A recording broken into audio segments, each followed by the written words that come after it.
Welcome to the Create More Intimacy podcast.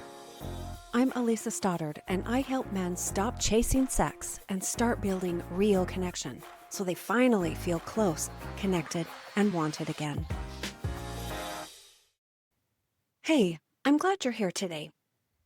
Today, we're going to talk about something that I see all the time with my clients, especially high-achieving, hardworking men. And it's the constant drive to do more, to produce more, to be more productive, to provide, to keep going no matter what. And if you're being honest, you're probably telling yourself, I don't even have a choice, really. And yeah, absolutely, people count on you. There are bills to pay. There are deadlines. There are lots of responsibilities. And often you think you're the steady one, the provider, the one who keeps it all moving forward, financially or otherwise.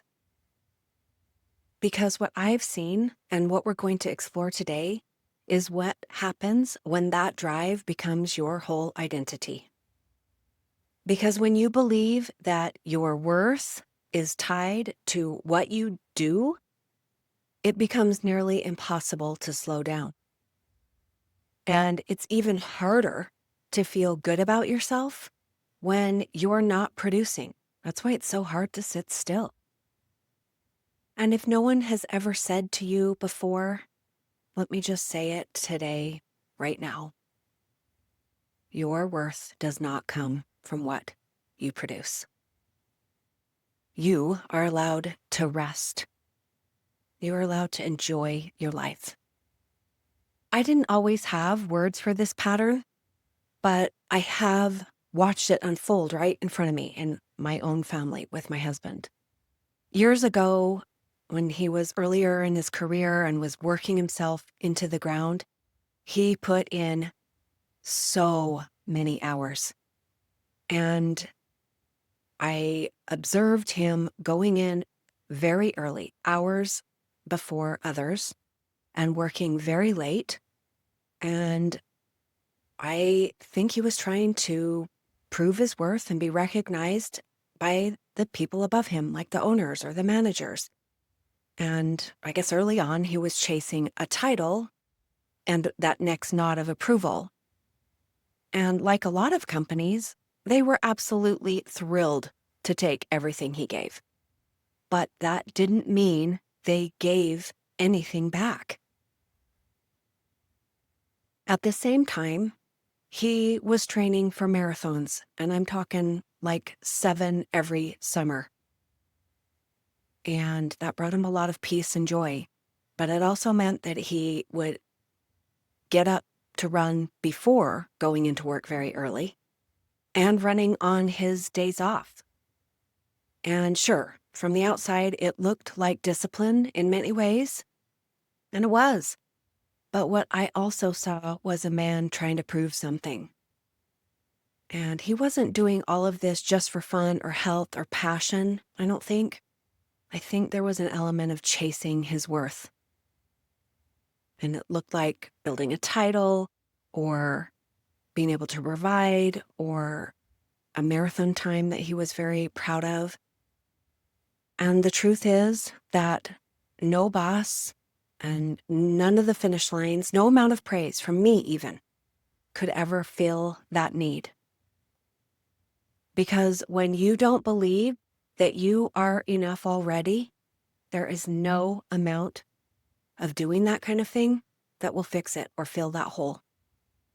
And yes, he absolutely advanced, and he did get recognized, but that pressure didn't go away when the titles came. Because the real pressure wasn't coming from the outside. The employment didn't expect that from him. He expected it from himself. So it was coming from within.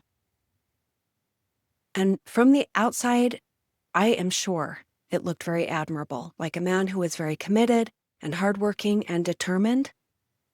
But what it felt like on the inside was loneliness and watching him be exhausted. And me wondering, Well, when does our family get your best? Because it wasn't after 12 or 14-hour days or 4-hour weekend runs. And if I'm being honest, I didn't praise him at all for all that hard work.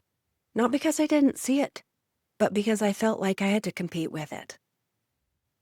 So even the validation he did get, it didn't land the way he needed it to land. I see this same pattern with nearly every man I work with. They grow up being told by parents and teachers, coaches, that they're not living up to their potential. Back then, they pushed back against authority. They rolled their eyes, they talked back. But now, as grown men, they're trying to earn that approval that they never got or never lived into their best selves. And they're chasing success to prove something, usually to a parent who never praised them or isn't even here anymore. And they don't know when to stop. They don't know when they've made it because they keep moving their own goalposts. I had a client who was doing everything right, building a business, growing the business, providing well, showing up, but he couldn't stop. He worked late. He always had something to do and something to prove. And the harder he worked, the more disconnected he felt at home. And his wife would say things like, "You're never here," or "I'm married to a ghost," or "I have to do everything without you because you're never around." And even when he was in the room, it wasn't really with them. He was preoccupied. And the most heartbreaking part, he truly believed he was doing it for them, for his wife, for his kids, and for their needs. But what they actually needed was him. They needed his presence, his affection, his engagement. And because he didn't feel like he was ever enough, unless he was producing, he didn't even know how to give that to them.